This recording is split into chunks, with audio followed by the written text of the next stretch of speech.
Welcome, listeners. We have our favorite coach, Tracy Plushcart, back with us today. So we had Tracy on last week, and we were talking about how do you know it's time to divorce and feeling confident about that decision. And we were going to talk about that a little bit more today. And so I was talking to Tracy before we went on the air, and I do want to talk about feeling confident. And I think Tracy's got 4 C's that she's going to go over to help us feel more confident. But I also want to talk about, just simply because I personally am going through being an empty nester. And, if you're going through divorce and are on your own and are going through this empty nester, if you're not, it's just a big deal. Even when you're sending one kid off to college and you still have others at home.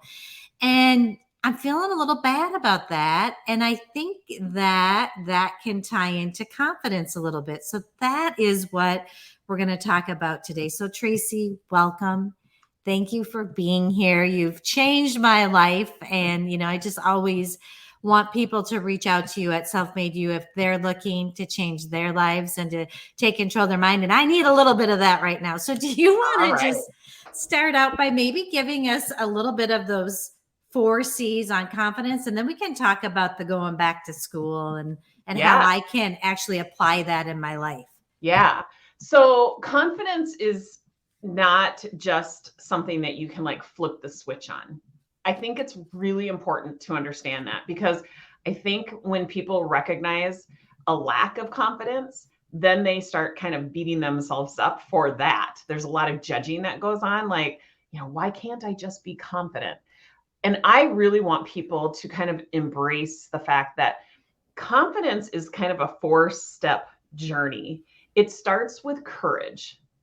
It starts with having the ability or the awareness of what it is that you're feeling and why. You have to be willing to really understand, kind of get to know yourself a little bit. Most people will recognize this lack of confidence and they'll just run the other way. They don't want to investigate where it's actually coming from. It's really scary to have to look at it. But what you find is that it's actually not that scary. It's coming from a misguided, unmanaged mind. That's it. The lack of confidence is coming from the part of your brain that we like to call your primitive brain. It's very dramatic. It's very fear-based. That's what is creating that lack of confidence. So when you have the courage to look at what's going on, literally look at your mind, look at what it is that you're thinking and how those thoughts are making you feel, now you start to expand your capacity for being more courageous, right? Understanding yourself more. You start to recognize it's actually not as scary as I thought to look at these thoughts. And I'm just going to hit the pause button, because I know what I've just said can sound a little complicated. It's okay, those are a lot of words. What does that actually even mean? So to actually look at your brain requires you to take 5 minutes. Look at your calendar. 5 minutes is all you need to find on your calendar, and spend that time, dedicate it to yourself. Ask yourself right now, this very moment, what is it that I'm feeling? And I tell people all the time, Google a feelings wheel. If you can't put your finger on what emotion, what vibration you're actually experiencing, let Google help you. Just plug in feelings wheel and a list of feelings will show up. Peruse those feelings. Find the one that most resonates with you. I just want to say, Tracy, I have that feelings wheel on my resources, and I don't want to jump in with my situation, but it's so clear to me how, I've had children in my home for 29 years. I'm getting dramatic about that. And I have not had the courage to really sit with how I'm feeling. And so when you're talking about this, I get what you're saying in my own life. And I don't even think we realize sometimes that we're buffering when we are. So I love that first C, the courage, have the courage to look at what you're really feeling. And then that expands your capacity. So we have courage and capacity. Yeah. Those are So now you have the capacity. You're more likely to wake up tomorrow recognizing how taking 5 minutes with yourself, understanding what it is that you're actually feeling, you now have far more capacity for actually having the courage to do that, right? So the second step in this, what can seem complicated little meeting with yourself, is after you find out what feeling you're experiencing, ask yourself why. Ask yourself why. So let's say you found sadness and now you want to understand what's causing the sadness. Why am I feeling sad? And this is where most of the time is spent. Out of the 5 minutes, it takes about 30 seconds to find the emotion. Now you're going to spend the next 4.5 minutes like really discovering the thoughts that you are unintentionally believing that's creating that sadness. So you just gave a great example. Like, I've had kids in my house for 29 years. Okay. And why is that a problem? Why is it a problem that there are, after 29 years, there's no longer kids in the house? And you will now reveal a whole nother bucket of thoughts. But the beauty of revealing this is so you can see what is factual and what is a story. Our primitive brain loves to like exaggerate and make these very elaborate, dramatic stories. And that doesn't serve us. So when you can see these thoughts, now you can kind of put them in buckets of true or false, fact or story, drama or circumstance, right? Yep. Like, let's just call a spade a spade. You have to be honest with yourself. So it starts with courage, which then takes you to the stepping stone of capacity. You don't just wake up and have the capacity to do this. You have to have the courage first, okay? Courage, capacity. The next step is capability.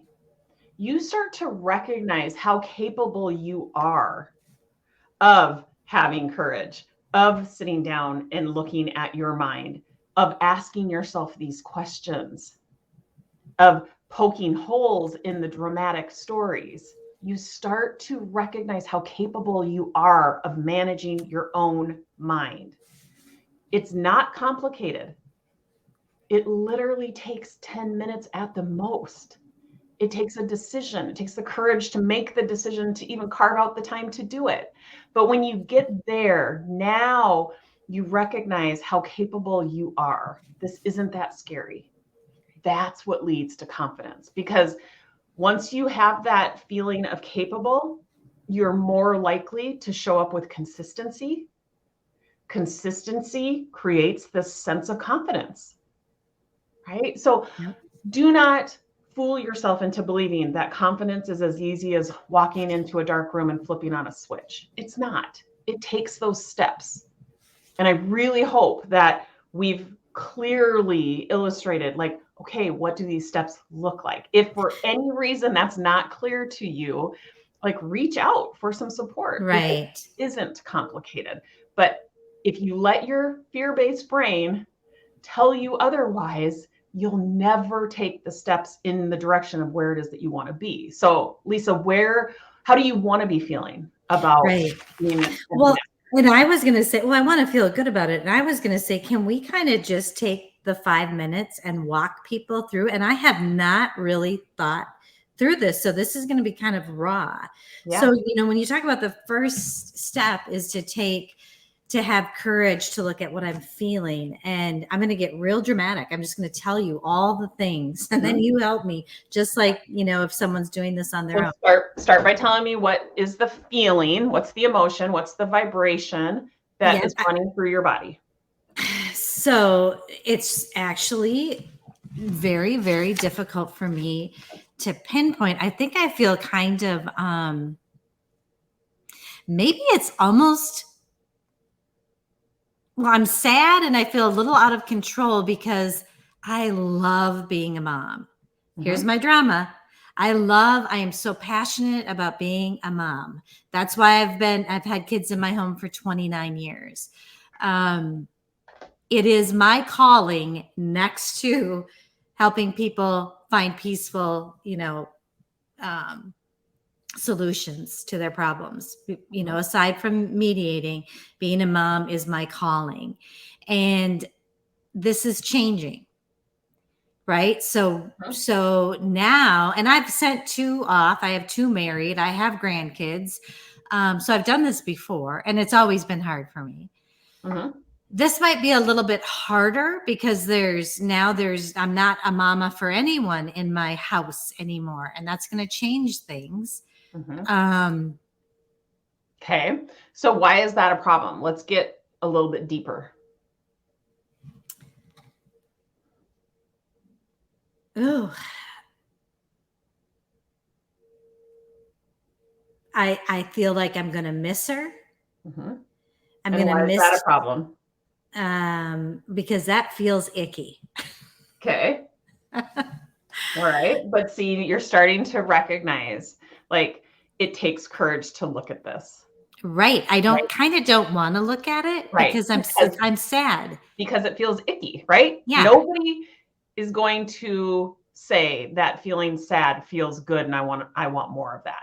Right. It's human nature to want to run from that. The real reason is that most of us do not believe that we have the capacity to feel these emotions. Right. That's what leads to a lot of addictions. We then try to buffer with food, with alcohol. We do things to try to make that feeling go away or to numb it. And I think I've been trying so hard to work and forget about it, or, I go to bed, and even in my sleep, I feel like I'm not really letting go of it, but I haven't looked at it really closely. I haven't done my thoughts about it. And there's this thing of, I just want it to stay like it is, and so that's another thought, right? I just want things to stay the way they are. And now that's another great thought to just poke holes into. Do you really want to keep Sophia at home and keep her from going to college and all the doors that will open for her, via her taking this next step? Do you really want that? No. And I kind of peeked at my primitive brain before we talked. And I was like, the first thought was, I don't want Sophie to go to college. And I go, okay, that is not true.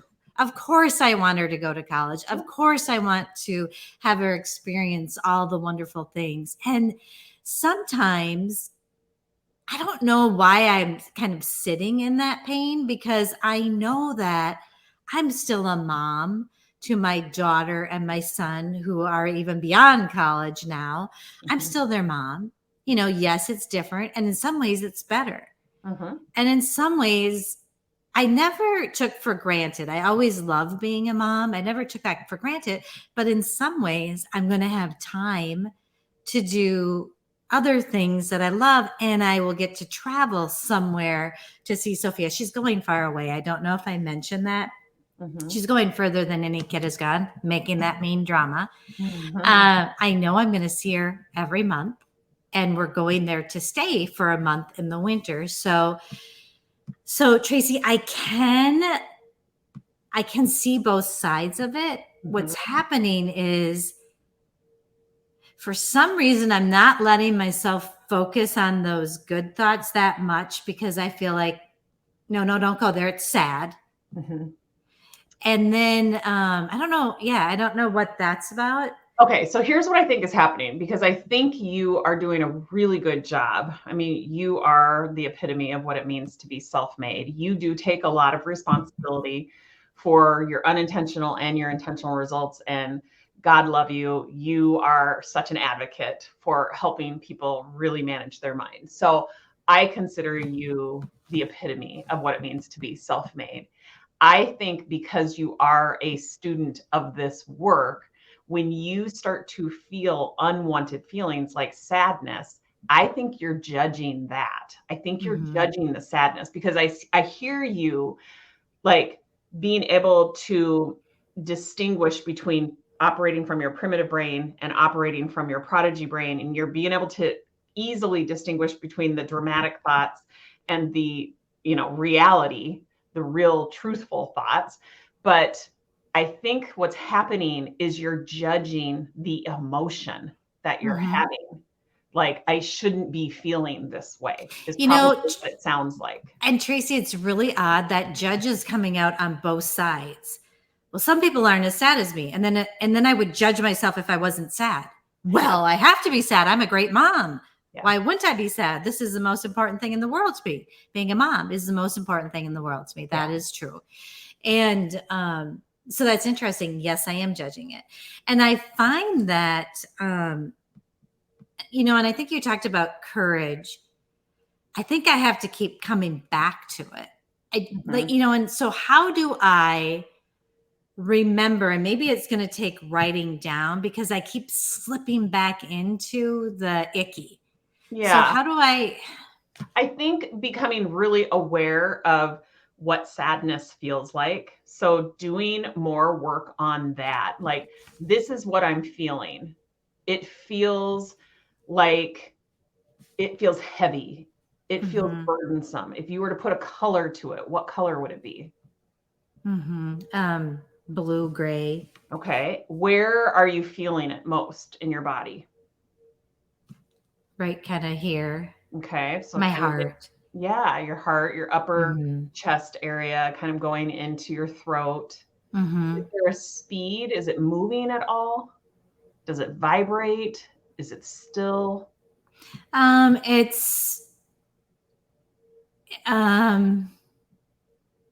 hot and not moving all the time, but sometimes it is. Okay. It's up and down sometimes. Yeah. Okay. Does it have a weight to it or a texture to it?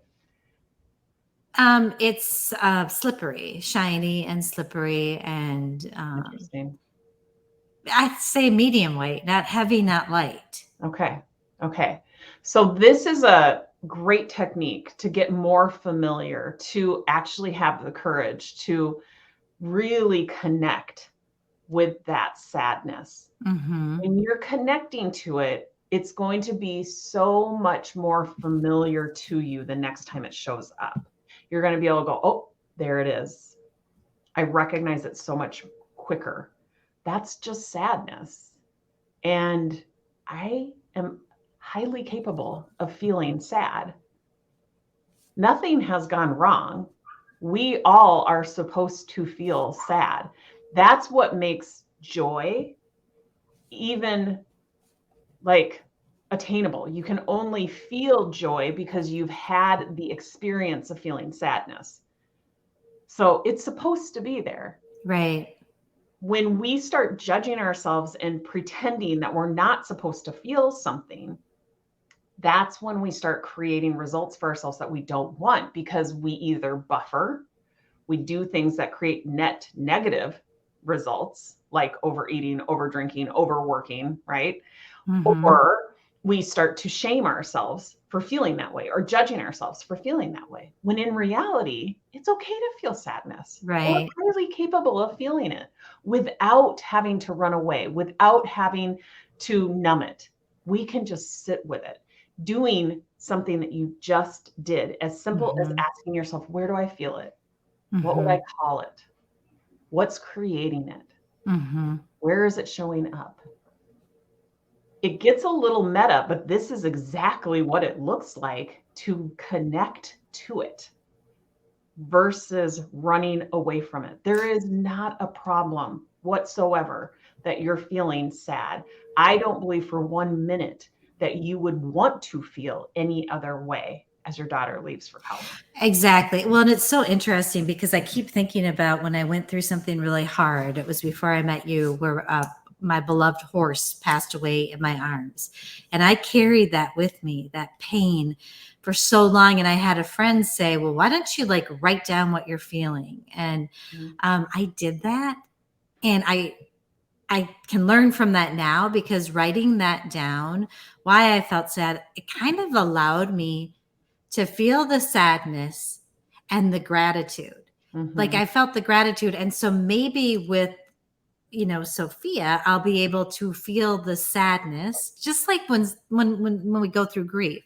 You learn how to carry that around, you feel it, and you can also feel the gratitude that I got to raise her, that I, oh my gosh, I got to have her in my house for all those years. And that she is my daughter, and that's not going to change. And, sometimes I think writing it down, because I know, Tracy, something that you've taught me, and this isn't really a decision, but it kind of is. It's a decision that I do want to feel good about this. Yes, there's a certain amount of gratitude and sadness and grief, but I ultimately want to feel excited for her. And I think sometimes if I can write down, how I want to feel about this. And so maybe tonight, if I wake up in the middle of the night, I can have that little piece of paper there or something, or a note in my phone. Okay, how do I want to feel, and why did I make that decision? And maybe it'll just give me, a little bit of peace in knowing that, oh yeah, this is how I want to feel. Is that how, I don't know. Well, and I think you just said something that is very profound, that it doesn't have to be an either or. Don't forget that you can feel sad and you can feel at peace. You can feel sad and you can feel excited. It doesn't have to be an either or. Think about it as an and. That will help you allow that sadness to be there and be excited and be at peace. Amen. I wasn't even thinking about that. So that alone can help my divorcing clients who are becoming empty nesters. It can help you if you're feeling sad about your divorce. Of course you are. That's kind of another grief moment. So yeah, you can feel sad about it, and you can also start to look at opportunities that are going to arise. And so you can feel those at the same time. And then I've found that as time has gone on, that pain of the loss of my horse or whatever it is still there. Just like my older kids, when I go digging through, we had a baptism for my son's daughter, and I was digging through his stuff, trying to find a little angel to put on the cake. And I felt a little sadness. And then along with that was the gratitude that I got to raise him, and that he was he's my son. And now I have a granddaughter. So of course I don't want time to stand still, although I kind of felt like I did. Right. I think every parent, every person going through a divorce is completely tracking with you. And to remind yourself nothing has gone wrong when you feel the sadness. The only reason why you're even feeling it right now is because you have context for it, because you have felt the opposite. That gives you something right there to be grateful for. I think that's a beautiful illustration. You find the memento of him at, during his baptism, and it makes you a little sad. The only reason why you feel the sadness is because you were gifted the opportunity to feel the exact opposite. It afforded you that opportunity. So you always have that built in circumstance to be really grateful and appreciative of. Oh, Tracy, this was so good and very eye-opening for me. So I'm so grateful that I got to experience this, and I hope my listeners are sharing this. And listeners, if you want some help, go to Self Made You, find Tracy, because she can help you do this for yourself. I'm learning how to do this myself. I still love to get coached. It still helps me, but I think your goal is to help people see their mind, and you can help reduce the unnecessary suffering. There's so many people suffering unnecessarily, and that's my mission, is to reduce that, to limit that in any way. It always is tied quite tightly to self-sabotage. And so I really want to help people navigate that. And so I do a lot of free consults. I would encourage any of your listeners who are thinking that there might be something here for them, that there may be hope to relieve themselves of unnecessary suffering. So I'll make sure that you have that link and they can book a free. Thank you. Thank you, Tracy. And that will be in the show notes. So you can connect do your free consult. And just, I think, to leave the listeners with, the first thing is to have the courage to look at your feelings, and that's going to unleash a whole new world. So Tracy, thank you so much. I appreciate you so much. I'm so thankful you're in my life. And you take care. All right. Bye-bye.